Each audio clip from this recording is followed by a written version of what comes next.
تو امام نے فرمایا کہ عقل کی ڈیفینیشن کیا ہے؟ فرمایا یہ مکر ہے، یہ عقل نہیں ہے۔ کوئی کسی کو ٹوپی کرائے اور سمجھے کہ میں بہت بڑا عقل مند ہوں، دراصل وہ خود کو ٹوپی کرا رہا ہے۔ جب ہم کسی کو دھوکہ دیتے ہیں، یہ دھوکہ نہیں ہے، یہ انسان خود کو دھوکہ دے رہا ہے۔ تو مولا فرماتے یہ مکر ہے، اور یہ جملہ اردو میں اتنا مناسب نہیں ہے کہ مولا فرماتے اگر علی مکر کرنے پر آئے تو عرب میں علی سے زیادہ کوئی شاطر نہیں ہے، کہ یہ راستے علی کو بھی آتے ہیں، لیکن فرمایا کیونکہ علی صاحب عقل ہے، العقل ما عبد بالرحمن، حکم خدا ہے کہ عقل سے رحمان کی عبادت کی جاتی ہے، شیطان کی عبادت نہیں کی جاتی۔ یعنی عقل وہ طاقت، وہ پاور، وہ نور، وہ لائٹ ہے جو ہمیں بتاتا ہے کہ رائٹ پاتھ کیا ہے اور رونگ پاتھ کیا ہے، صحیح راستہ کیا ہے اور غلط راستہ کیا ہے۔ ورنہ مکر کرنے پر اگر علی بھی آ جائے، کہ ہمیں بھی آتا ہے مکر کرنا، لیکن اللہ نے پیدا اسی لیے نہیں کیا کہ انسان مکر کرے، اللہ نے اس لیے پیدا کیا تاکہ انسان کیا کرے، اپنی عقل کے ذریعے سے رحمان کی عبادت کرے۔ اب یہ عقل ہے کیا کہ بار بار الفاظ کا تکرار، ریپیٹیشن اگر مجالس میں ہو۔ زندگی عاقلانہ، عاقلانہ زندگی وہ ہے جو انسان کی ابدی زندگی کو نورانی بنا دیتی ہے۔ تو عقل کا اگر سمپل ٹرانسلیشن کی جائے تاکہ بچے بھی سمجھ جائیں، آگے جا کے آپ بھی سمجھا سکیں۔ دیکھیے عرب، آپ سعودی عرب جائیں، یو اے جائیں تو عرب کا لباس دیکھیں۔ عرب یہ تو لباس پہنتے ہیں، اس کے اوپر ایک کپڑا سر پہ ڈالتے ہیں اور اس کے اوپر عرقچین بولتے ہیں، ایک گول چیز جس کو بعض لوگ ٹائر بولتے ہیں، بعض لوگ کیا بولتے ہیں، گول رسی سر پہ رکھتے ہیں، اس کو عرب بولتے ہیں اقال۔ یہ ان کی ٹریڈیشن ہے، یہ آج تک رکھ رہے ہیں۔ لیکن یہ کیوں رکھتے ہیں؟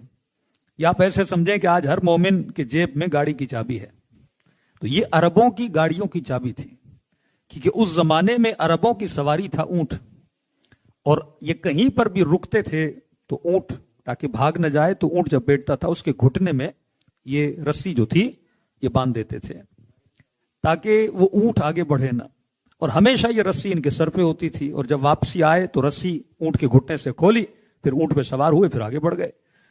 تو اسے کہتے تھے اقال۔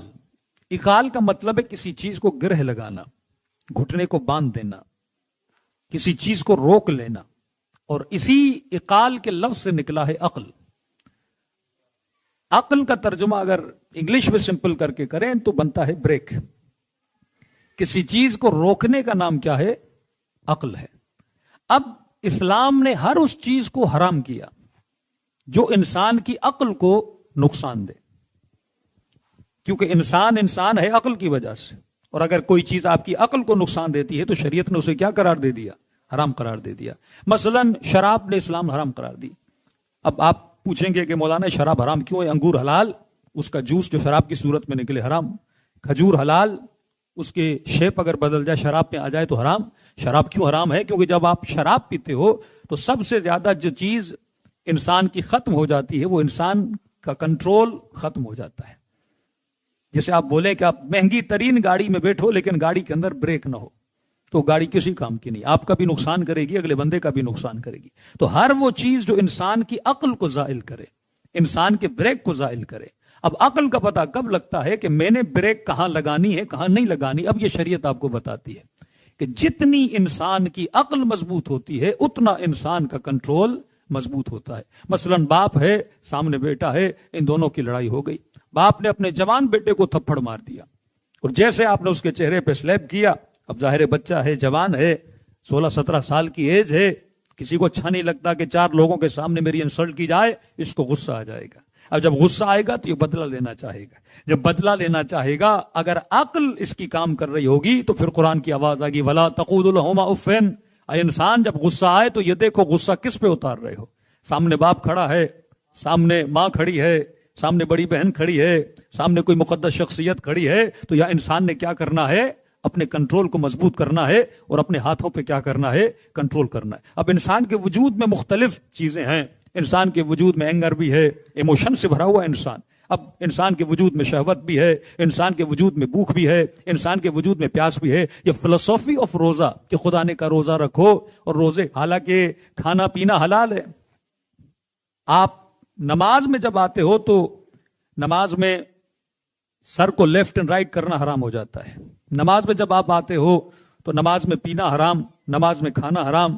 یہ 17 منٹس مجھے کون سی ٹریننگ دی جا رہی ہے کہ بندے خدا اپنے بدن کو ایسے چلاؤ جیسے تمہارے خدا کو پسند ہے. یعنی اگر میں سورہ حمد کی جگہ پہ سورہ قل واللہ بھی پڑھنا شروع کر دوں تو میری نماز باطل ہے.